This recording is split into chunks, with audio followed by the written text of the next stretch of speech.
Hey everybody, Tammy Seawalker, the owner of Dreams Are a Reality. I created this channel to provide light and love. Thank you all for listening to me. I really appreciate you all so much. I always want to say that because even if I just have a few people listening, it means a lot. You could be doing anything else, but you chose to listen to me. I always sound like the church. I guess some of those words come from the church. I want to talk just briefly about you and check in with you to see how are you doing for 2025. Something happened yesterday and I tell you all the stories that I see or people that are talking to me. You all know I'm a licensed clinical social worker. So when I do talk about these things, these are not things my clients tell me. I'm not able to do that. But in passing, I talk to a lot of people. You all know I work at a school. So yesterday I saw one of my teachers that I really like. I'm very blessed to be at a school where the teachers are friendly. And I take out time to talk to them as I'm walking through the hallway. So I saw a teacher that I work with and she really looked like she was struggling. I want to talk to you all about your health because even if you're doing well with years of service somewhere, if you are struggling to make it physically through the hallway or through life, you're really not winning. So I talked to her briefly yesterday. I said, how are you doing? She said, "Oh, I'm really struggling." And she was like, "This feels like a death sentence, being at the school with the kids." And I said, "Well, how long do you have before you can retire?" And she said she's been there 25 years, I think. Let me just tell you what she told me. She said, "I have only 3 years left." I said, "Well, you almost there." She said, "Oh, it feels like a death sentence." And so as I walked away from her, I said, "Hang in there." I said something to her. But as I walked away from her, I felt sad for her because she feels tortured by her job. She's no longer enjoying it. Physically, she's not in the best shape. I don't know her age. I would say upper 50s. I'm going to go on the limb and say that. But that's not living, you're existing. I'm not judging her because the work that teachers do is hard work. Sometimes they're mom, sometimes they're dad. Sometimes that teacher is the only positive voice that child has heard throughout the day, hoping that teacher is positive. Because think about it, if you're burned out, if you're feeling like it's a death sentence, are you presenting your best self? I know as a counselor, some days when I have to keep redirecting the preteens or teens, I can feel myself getting really annoyed.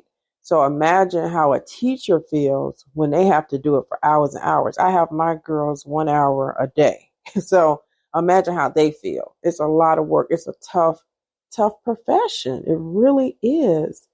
As you think back with your teachers, I'm sure you are like me. I had some teachers that still really stick out in my mind. Miss Walton, I had her in like third grade. I thought she was the best thing ever. She was very stern, she was firm, but she taught in a manner that it really resonated with me. I remember Miss Pergams. She was that was my eighth grade teacher, very precise, a good educator, and she still sticks out in my mind. I'm in my 50s and I'm still remembering these teachers. So educators, they really shape us. I remember being in high school, Mr. O'Connor, one of my business teachers. He was a good teacher. It's just like getting my master's degree. Dr. Koch, Professor Ashford, these are some of the teachers that stood out for me. Dr. Bach, Dr. Koch, he has his doctorate, and Dr. Coffey. These are teachers that really stood out. Dr. Jacob, some of them I'm not saying their last name because Dr. Jacob had a longer, I think he's Polish name that I would mess up. But educators, counselors, these are people that really shape us. When you think about your life, are you just merely existing? Are you dragging through life trying to get to your pension or your retirement, but physically your health is not in good shape?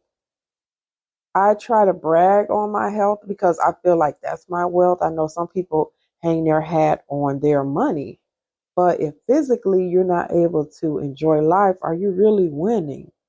Take out the time, get some vitamins, supplements, do some form of exercise, watch your diet. I had to do it.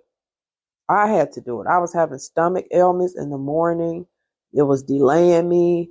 I was real bloated and not in the best shape digestively. I go to the doctor. I have had high cholesterol. I'm sure it's gone down by now because I changed. When I saw that number, I was like, oh, no, no, no, no, no. For 10 years, I took a cancer fighting medicine. 2013 through 2023. I no longer take that medication. I am not on any medicine and I want to stay like that. So I had to change my diet. I had to stay out of those restaurants. I'm not saying I don't still go. I do, but I limit it. I try to cook in my house. That way I know I'm in control of what's going in my body. I always eat a banana. I eat blueberries and apples. Those are my three fruits I eat the most. But I just try to put in some more salads. I could still do even better than what I'm doing, but I definitely cut back on the restaurant food. Stomach is not as bloated. My stomach is not upset anymore. So that quick change, it changed how I feel. Do whatever you can for your health. Your health is your wealth. In the morning, I'm rigid. I say the same things. I have my diffuser on. I just got through journaling, looking at my finances, thinking about how I can get some more emergency savings money put away. I was looking at my clients, how many I have for 2025 is looking really good. And just really mapping out some things. Get you a routine or a ritual. These are the things that would change your life.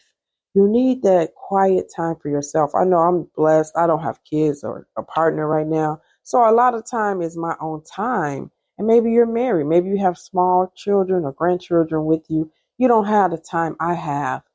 But do whatever you can for your health. Get you a massage. That's one thing that really helps me. And, not to be graphic or nothing, but the massage lady I use is phenomenal. And I didn't realize how much tension is held in the buttocks. So when I would get massages prior, I would not get that massage. And I have been doing that and I noticed a big change in the stress level. So take care of yourself, you all. Meditation, journaling, these things can really help our psyche. Don't be ashamed to call your EAP provider. Most employers, they're going to offer you 6 sessions, 8 sessions, 10 sessions a year. Even if you just do that, is something. You don't have to be depressed to go to therapy.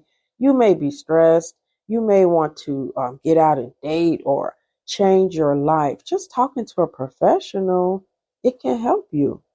People feel so much shame about mental health challenges. I'm not sure why anymore after COVID.